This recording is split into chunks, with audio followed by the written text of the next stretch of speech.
Hey everyone, it's Jamie from BestNerdLife. Recently, I've been doing my best to learn how to build a computer. This included buying old beat-up ones to practice on from my local junk man, getting slightly out-of-date books from charity shops, and researching furiously on the internet. Over the past few weeks, I've gone from knowing very little about the inner workings of a PC to being able to identify parts and smushing them together to build a half-decent one.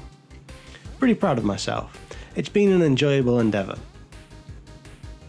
So obviously, when I saw that the Super Simulation Humble Bundle, PC Building Simulator included, was announced, I jumped at the chance of being able to build digital computers. And so far, absolutely no regrets.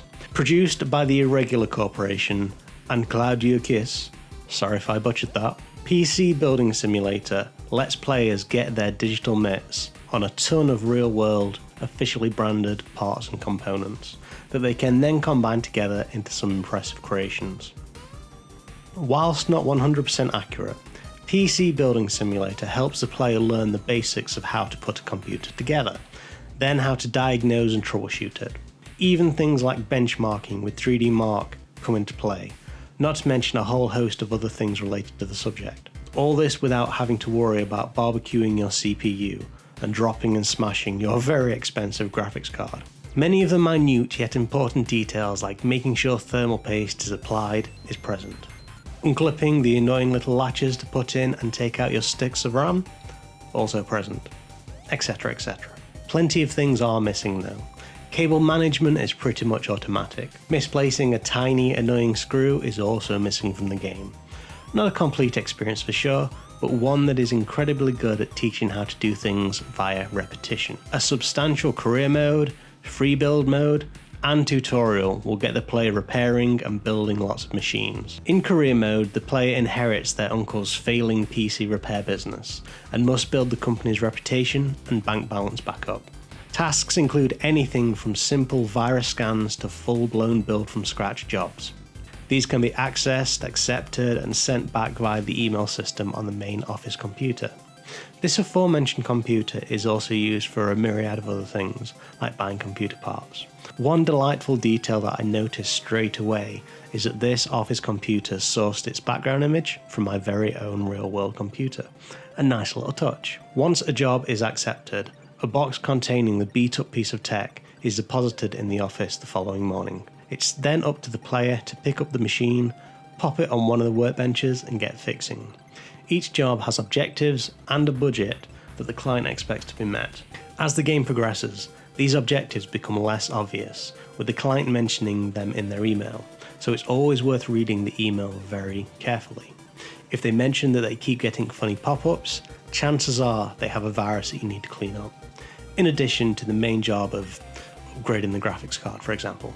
This all might sound a little too easy, but when these jobs start piling up, with different machines to fix and multiple parts to order, it can be pretty hectic, pretty fast. Time management is a real must in this game. Planning ahead. The parts that are ordered don't come straight away, either coming within 3 to 5 working days, next day or same day, depending on how much is spent on shipping. There was plenty of times when I added the parts that I needed to my basket, yet completely forgot to actually order them. Not great when there's a deadline for the next day. This all accumulates into a nice little gameplay loop. It's very satisfying to clear a bunch of machines that have been collecting dust in the workshop after having figured out what is wrong with them and replacing the offending parts. I also want to take the time to mention the absolutely amazing soundtrack of this game. Each individual song was made specifically for this game, and every single one of them is an absolute banger.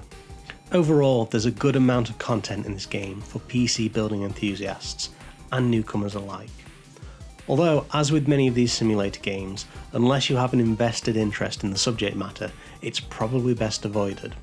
If you find the inside of a computer tedious and boring, chances are looking at a digital representation of one won't be much fun for you. But if you have a burning desire to learn how to build a PC in a somewhat practical way without breaking the bank, or have invested many hours of your life already to the inside of a case, PC Building Simulator might just be for you. I for one have very much enjoyed my time with this game. With that being said, what are your thoughts about PC Building Simulator? Let me know down below in the comments. Thanks very much for watching this video. If you enjoyed it, then please consider liking, sharing, and doing all that social media goodness. And as always, keep living that best nerd life.